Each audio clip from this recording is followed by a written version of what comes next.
Mardi le 30 septembre 2025, la sagesse du jour. La sagesse du jour dit simplement ceci. Oui, mais avant la sagesse du jour, comme toujours, allez chercher vos cartes d'électeurs. Au lieu de manifester pour la Palestine comme ici à Lyon samedi, vous perdez votre temps. Allez chercher vos cartes d'électeurs. Dès que les élites vont comprendre que la populace, c'est maintenant jouer aussi.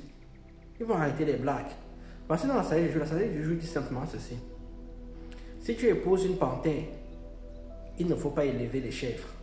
Je répète, si tu épouses une panthère, il ne faut pas élever les chèvres. Qu'est-ce que ça veut dire? C'est encore une sagesse du jour qui vient parler de la responsabilité dans les actes que nous posons et dans les choix que nous faisons.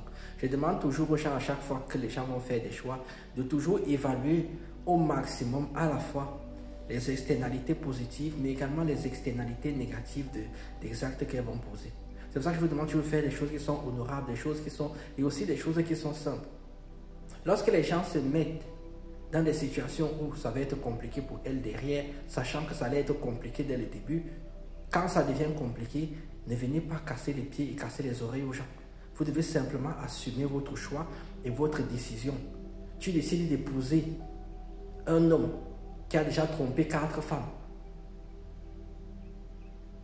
Tu t'attends à quoi? Tu as amené la panthère chez toi. Et c'est quoi les chèvres? Les chèvres, c'est ton équilibre de vie et ta bienveillance. Donc, qu'est-ce que la personne va faire? La personne va juste en profiter. C'est aussi simple que ça. Il ne faut pas souvent chercher le midi à 14h. Parfois, les choses sont très simples. Vous voyez les choses, il faut les accepter comme elles sont.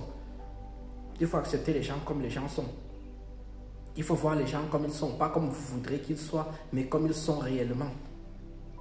Le proverbe qui dit, ce proverbe-ci est très puissant, car il pose encore la responsabilité et chacun doit être responsable de ses actes et responsable des choix qu'il fait. C'est vrai qu'il y a certains choix où, il y a certains moments où le choix va être compliqué à faire. Ça va être soit c'est ça, soit c'est quelque chose d'encore pire, mais il va falloir tout le temps être responsable de ses choix. C'est pour cela en fait que vous devez faire attention avec qui vous traînez. Vous pouvez traîner avec quelqu'un, la personne est un grand bandit. Si on vous voit traîner avec la personne là, on finit par avoir l'impression que vous faites partie d'un gang et vous vous retrouvez dedans. Combien de jeunes à Marseille meurent dans des règlements de compte simplement parce qu'ils étaient avec quelqu'un qui était un dealer de drogue alors eux-mêmes n'étaient pas. Il y a une histoire comme ça là qui s'est passée, je crois, au Mexique ou au Paraguay. C'est au Paraguay où en fait 3 jeunes femmes sont mortes, tuées par un cartel simplement pourquoi? Parce que l'une d'entre elles sortait avec un mec toxique, hein, un dealer de drogue, et elle lui a volé de la drogue. Et comme les 3 étaient ensemble tout le temps, et ben, le cartel s'est occupé des 3. Donc faites attention. Évaluez toujours les externalités positives et les externalités négatives. Un proverbe très simple que j'ai dû faire durer jusqu'à 3 minutes. Moi je vous dis tchuss.